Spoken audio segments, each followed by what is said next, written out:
समस्त मित्रों, आप सबके लिए नया सवेरा, नया संदेश लेकर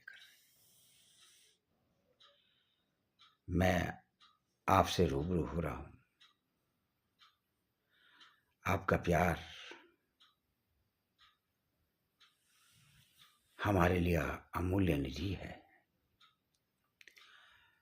जब भी किसी से प्रेम स्थापित करना हो तो सर्वप्रथम उसके बारे में जानना आवश्यक है, क्योंकि जब तक उसके सामने वाले पर आपका विश्वास नहीं होगा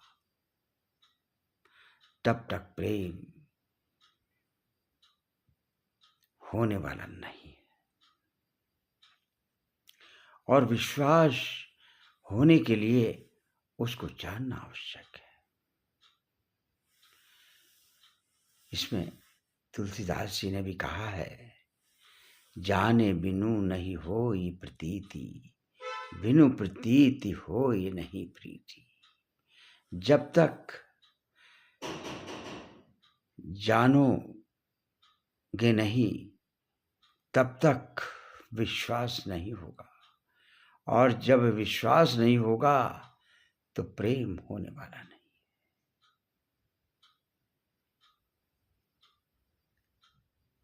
ये समझ लीजिए आप।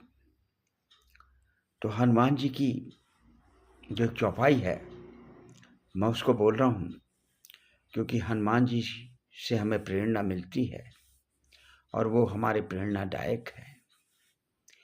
जुग सहस्त्र जो जन पर भानु, लील्यो ताहि मधुर फल जान।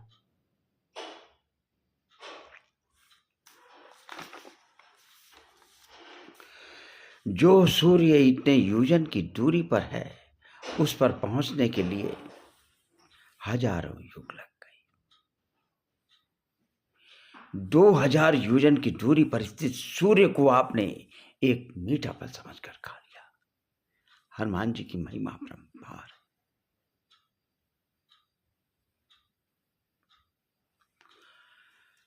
तो मेरा प्रभु आप लोगों से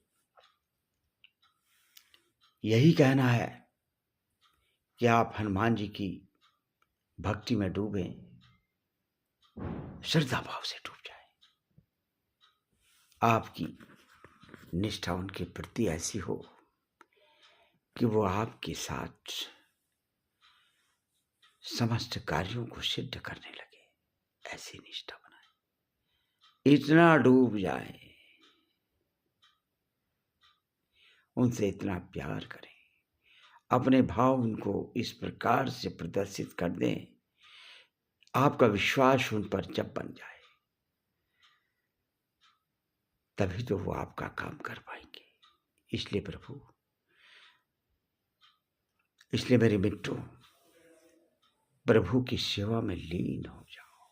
मैं आपको बार बार हनुमान जी के साथ जुड़ने के लिए क्यों प्रेरित कर रहा हूं? इसलिए प्रेरित कर रहा हूं कि आप हनुमान जी के हो जाओ। कह लो हनुमान जी से कि हम आपके हो गए, आप हमारे हो जाओ। हमारे भटकाव खत्म हो गए हैं प्रभु, अब हमें आप संभालो, अब हमें आप संभालो। इस प्रकार की भावना लेकर हनुमान जी की सेवा में लग जाओ।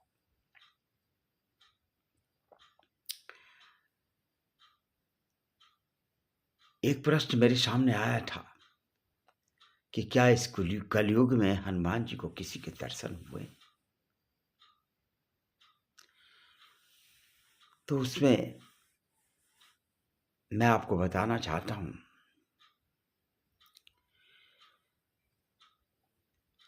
उसमें सबसे पहले तो गोस्वामी तुलसीदास जी हैं जिनको हनुमान जी के दर्शन हुए थे। दूसरे समर्थ गुरु रामदास जी हैं। तीसरा भक्त माधव दास जी हैं। चौथे नीम करोली वाले बाबा जी हैं। और पांचवें राघवेंद्र स्वामी जी हैं। इन 5 लोगों को हनुमान जी के दर्शन हुए। दर्शन के बाद इन लोगों को उद्यत ज्ञान और आध्यात्मिकता की प्राप्ति हुई। तो इस प्रकार की जो प्राप्ति है वो हनुमान जी की भक्ति से आपको मिल सकती है। और इस कलयुग के चिरंजीवी यानी जागृत देवता, मैंने बोला था ना, हनुमत से ये सर्व सुख करई। अगर आपने हनुमत जी की साधना कर ली तो किसी की भी आराधना करने की आवश्यकता नहीं। हम इस प्रकार की भावना लेकर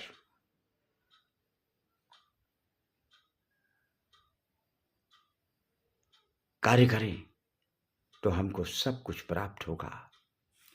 अन्न धन की भी प्राप्ति होगी, मान सम्मान भी मिलेगा, समस्त कार्य सिद्ध होंगे।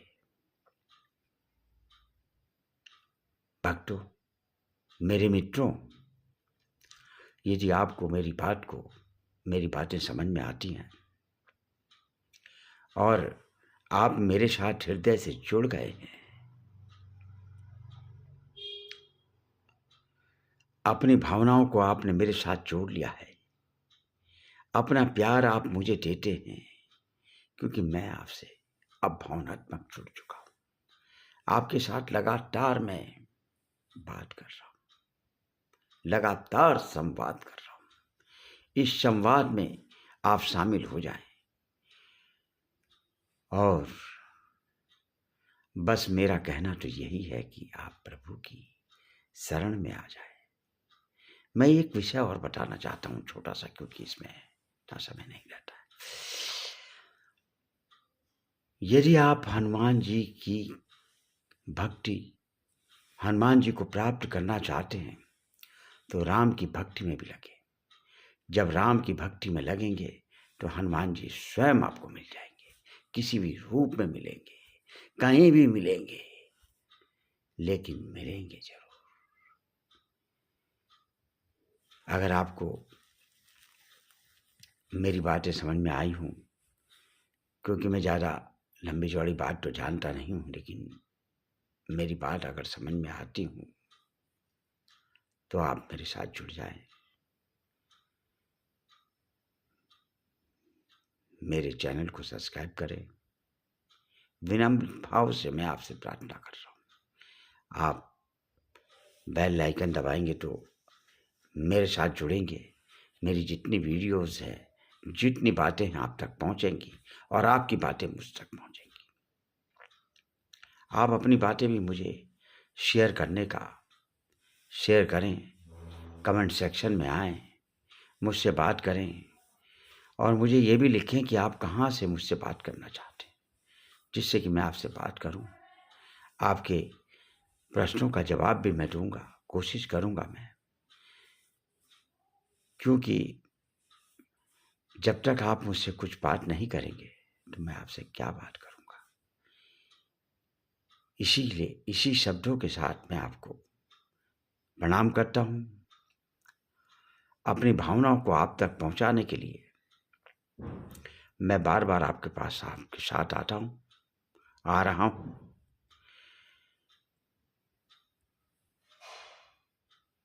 जय श्री राम,